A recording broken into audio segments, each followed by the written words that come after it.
Salut les amis, j'espère que vous allez bien. Un grand merci à Ariana Baker qui m'a laissé un commentaire en espagnol. Merci beaucoup pour votre soutien et merci beaucoup Lilia Beauty.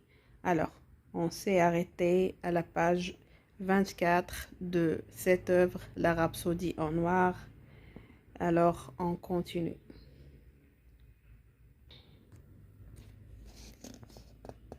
Hector termina son mojito cul-sec et haussa les épaules.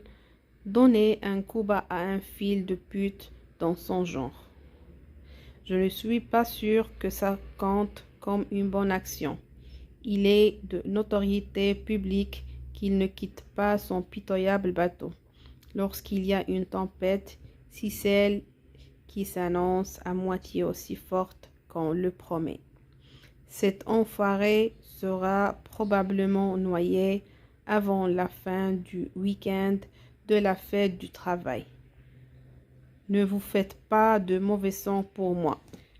Mon cœur, si Tito survit à l'ouragan, je m'occuperai de lui. Riposter avant la riposte, c'est ma devise. Maintenant, sortons d'ici. Il prit Rachel par le bras et se tourna vers Josie. Désolé, vieux. Cette fois, au moins, il n'y a pas eu de casse. Oui, tu parles, marmonna la barman.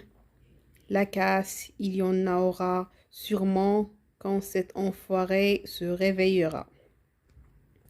L'air contrit. Hector se mordit la lèvre et entraîna Achille à l'extérieur. L'air était chaud et moite.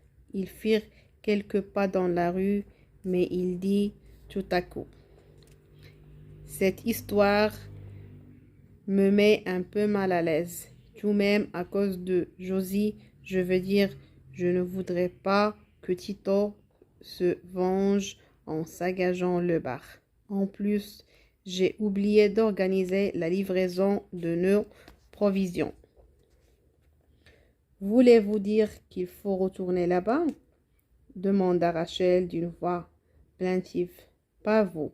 Je veux juste demander à Josie de faire livrer des alcools chez moi et lui donner un peu d'argent pour que son employé Carlos emmène Tito quelque part de l'autre côté de l'île. Peut-être il vaut mieux qu'il reprenne vos esprits le plus loin possible du rad. Attendez-moi ici. Vous ne craignez rien, je vous le promets. J'en ai pour 1 minute. Hector poussa la porte du bar et s'immobilisa sur la seuil. Dans la rue, la lumière était violente.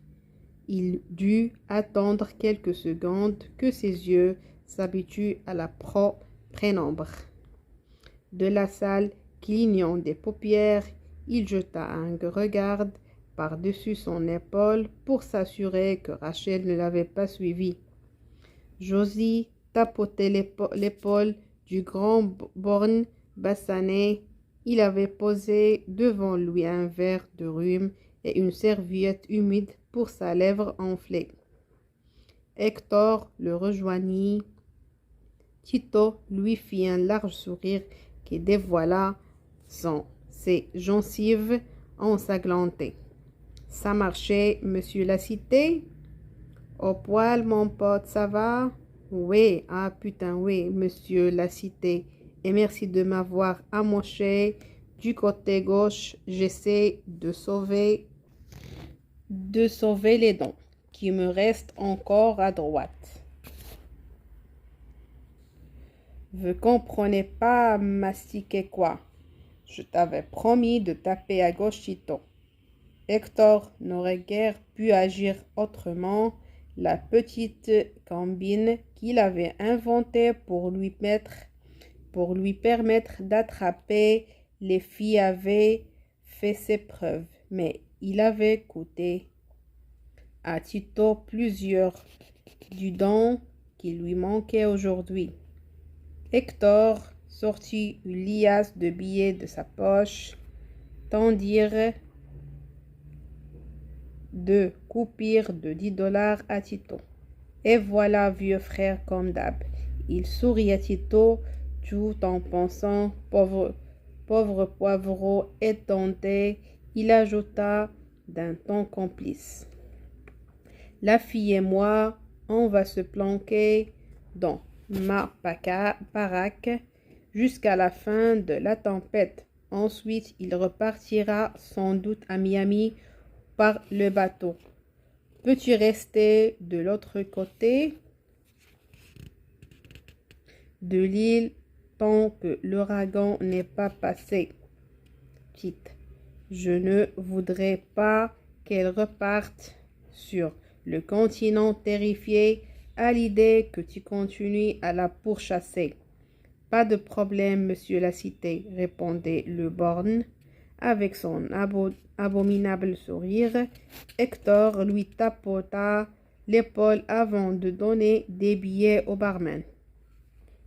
Une bouteille de rien pour Tito, Josie, et dans 1 heure, disons, tu peux envoyer Carlos chez moi avec des glaçons et de quoi préparer des mojitos.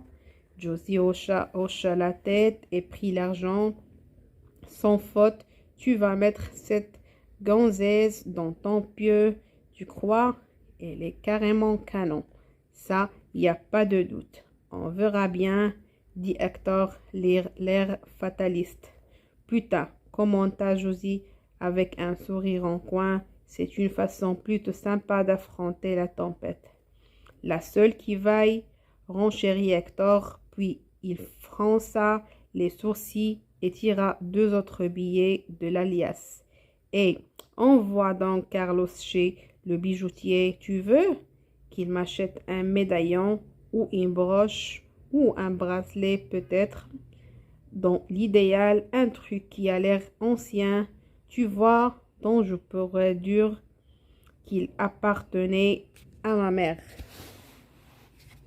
Josie secoua la tête et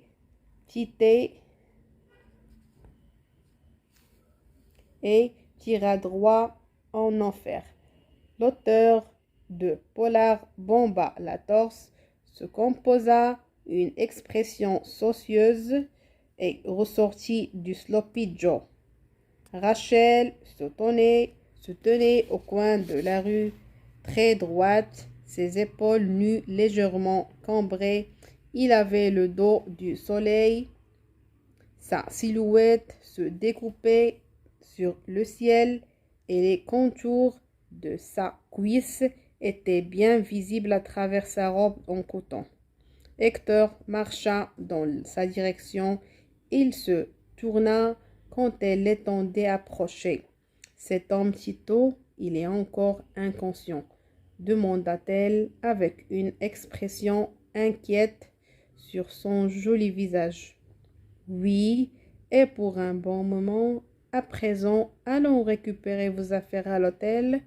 Ensuite, nous vous installerons comme il faut à la maison.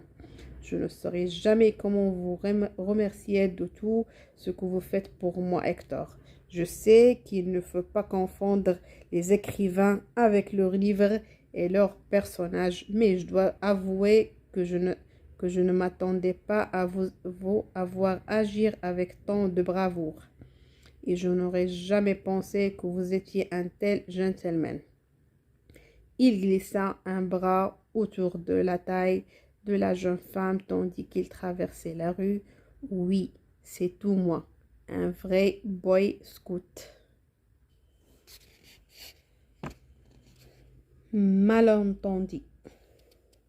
Les branches des palmiers balayaient le ciel et les nuages blancs filaient vers le golfe du Mexique, poussés par un vent qui grimpait petit à petit en puissance et réussissait presque à rafraîchir Rachel et Hector sur le chemin de l'hôtel colonial.